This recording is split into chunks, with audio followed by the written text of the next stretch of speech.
Yeah, the title is a little dramatic, but frankly, I believe it's completely accurate. At the risk of sounding biased and being a butthurt Buckeye, the punishment that the NCAA dropped on Michigan today is probably the most pathetic excuse of a punishment I have ever seen in all of my years watching college sports. Calling this slap on the wrist and a wag of a finger a punishment for cheating marks the end of any hope that the NCAA will ever be taken seriously again when it comes to rule enforcement.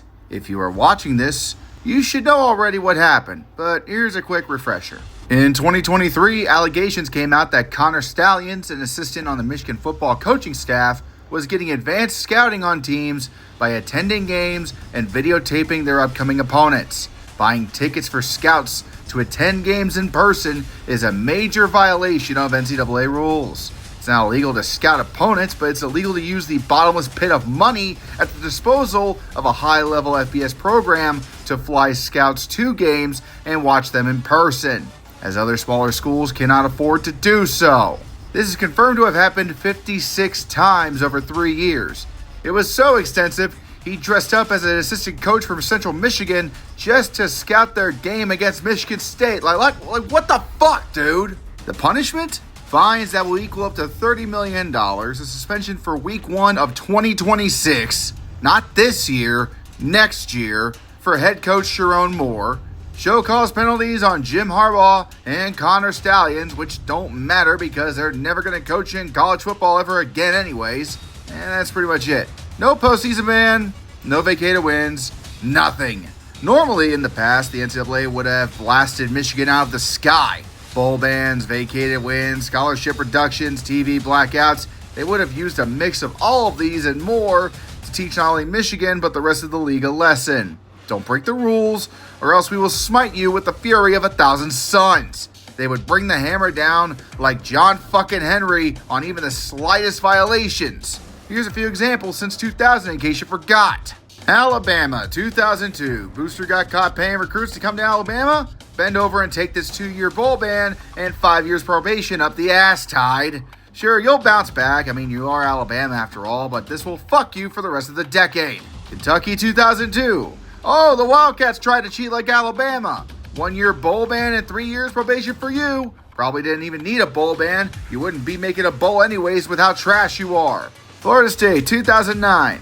You helped your players cheat on their exams to remain in good academic standing. Okay, fuck it. We're going to vacate your wins from 2006. Go fuck yourself. Georgia Tech. You had a player that received $312 in clothing play in 2009, and you tried to hinder our investigation? I'll take that 2009 ACC championship from you now, and I'll give you 4 years probation with a $100,000 fine. Get damned, you little shits. USC in 2010. Oh yeah, Reggie Bush, Heisman-winning running back, gifted improper benefits during his 2005 Heisman season.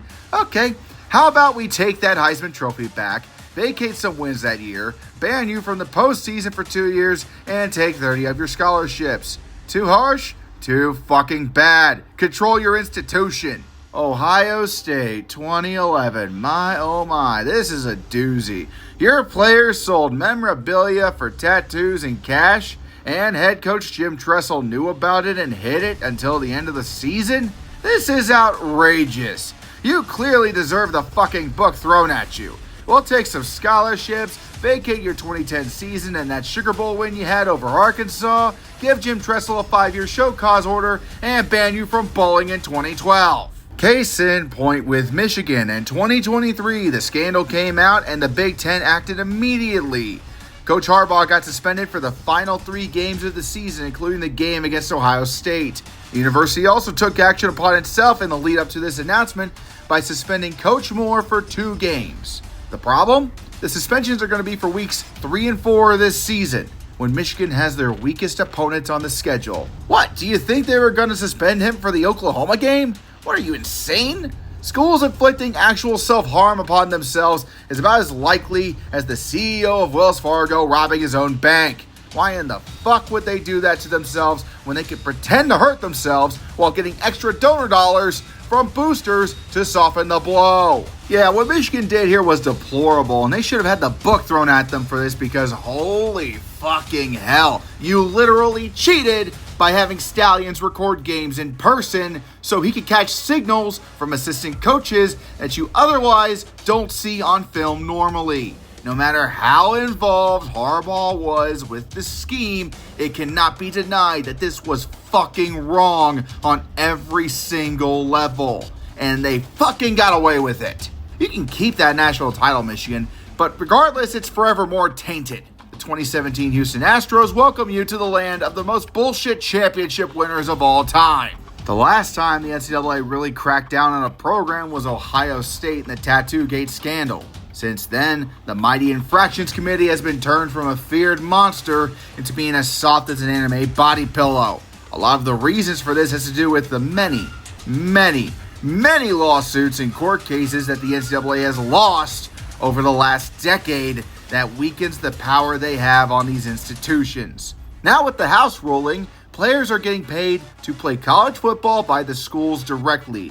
NIL also exists, which allows athletes to sign autographs, sell merch, and other shit involving their names and appearance, which was banned years ago. Considering these are the two biggest causes of programs getting the hammer prior to 2016, it's no surprise that the NCAA isn't taken seriously anymore. It's lost the iron grip it had as more and more programs take full advantage of the lifted restrictions that held them back years ago.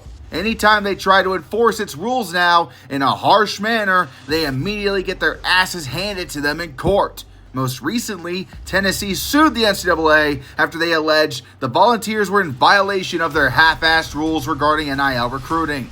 Predictably, this case resulted in the court laughing the NCAA out the door, making them stop whatever they were doing and to stop trying to enforce NIL recruiting rules on their members. Now with this case, which involves Michigan directly using their scouts to blatantly steal signs in very illegal ways, they didn't even try to levy out real punishment. Yeah, Michigan losing between $20 million to $30 million is a lot of money.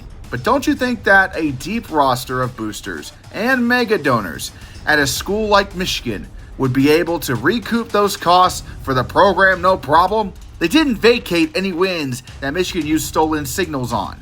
They didn't put a bowl ban in place or any real postseason restrictions. Hell, scholarships aren't even being reduced. And while only Sharon Moore is getting an NCAA suspension next year for one fucking game, he's basically getting off totally clean. If this is all the NCAA is capable of doing anymore, don't fucking bother trying. The schools that might have still feared the wrath of the NCAA definitely couldn't give a shit now. The purpose of punishments on those that break the rules is to deter others from doing the same. No power conference school will be intimidated by this shit excuse of a punishment. Instead, I fully expect there to be some programs that start dipping their toes into doing similar bullshit soon enough. Because if that's all that's gonna happen, who gives a fuck, right? We need an actual arm of enforcement in college football right now. I'm not saying we should give more power to the NCAA. They are extremely inconsistent at handing out punishments, even when they did have the power to do so. They always went either too hard or not hard enough, and could never get it right. They try to do anything substantial, shit's going to go to court, and they're likely going to lose. They are dying a slow death at this point. And it's likely that throwing major punishments and flexing their imaginary muscles on a blue blood could hasten the power conferences to break away from the NCAA in a few years.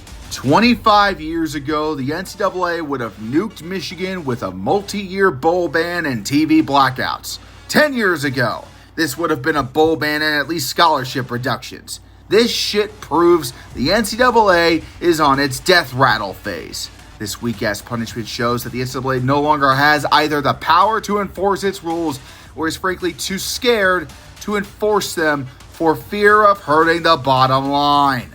There is no real policing of these teams in the NCAA right now, and that is fucking dangerous. Only the conferences and the teams that play in them enforce the rules on themselves now. The inmates are suddenly the ones running the goddamn prison. All that's left is for the NCAA's breathing to stop, the hearse to arrive, and for college football to have its own Black Sox moment that forces it to get its shit together. I don't know what that's going to be, and I hope that I'm wrong on predicting that, but I genuinely feel like it's coming one way or another. If that's what it takes to finally end this geriatric embarrassment of a league, good. This damn league has never had the integrity it claims it does anyway. Holy fucking shit, why the hell are you appealing? You already got off easy here, what's the problem? Are the boosters not happy about paying that much money or something?